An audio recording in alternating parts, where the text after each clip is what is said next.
Today on the Slanted Lens, we're going to teach you how to do 360-degree photography so you can take pictures of cool things like this old camera, or this cat that Jolene made in high school, or shoes, hundreds of shoes. Everyone does shoes with 360-degree photography, or a hatchet, or how about a gas mask? 360-degree view of a gas mask, or this hat that Andy got me in China, or of course, you've got to have a Stein because it's Oktoberfest. And last of all, your favorite stuffed armadillo.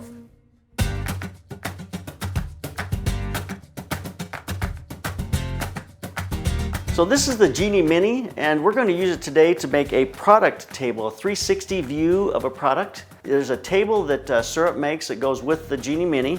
You've got a small base for the bottom, you twist on, and this is a disc that comes with the product table from Syrup. So it's either got a black side or it's got the white side.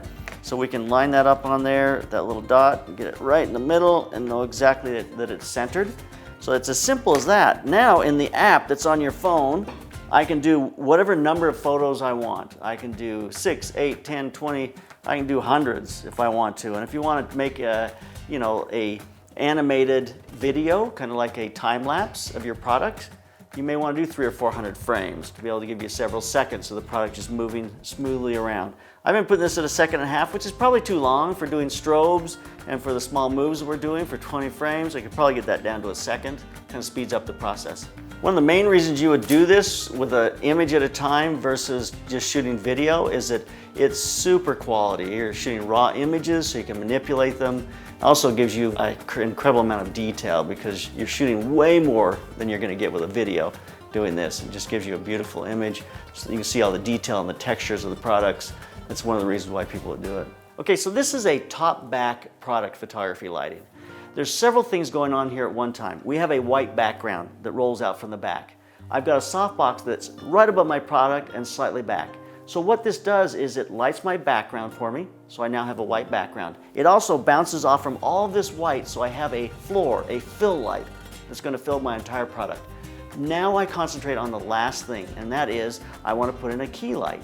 When I add this in, I get a much harder light that bounces off this card and gives me a key light or a brighter spot on this side of the Stein, and that rolls into the darker area or the fill light that's being created by the bounce off from all of the white that we have here on set.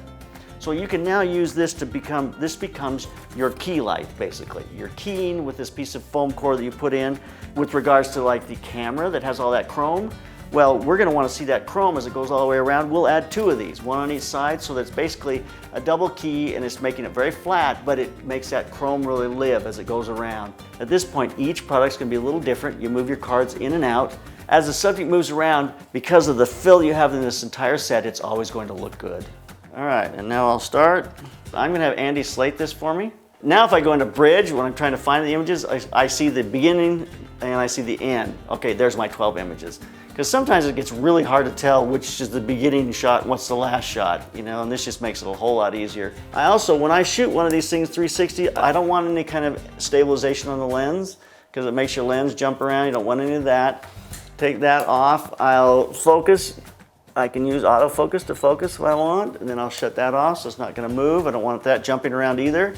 So there you have it, how to light and execute 360-degree product photography.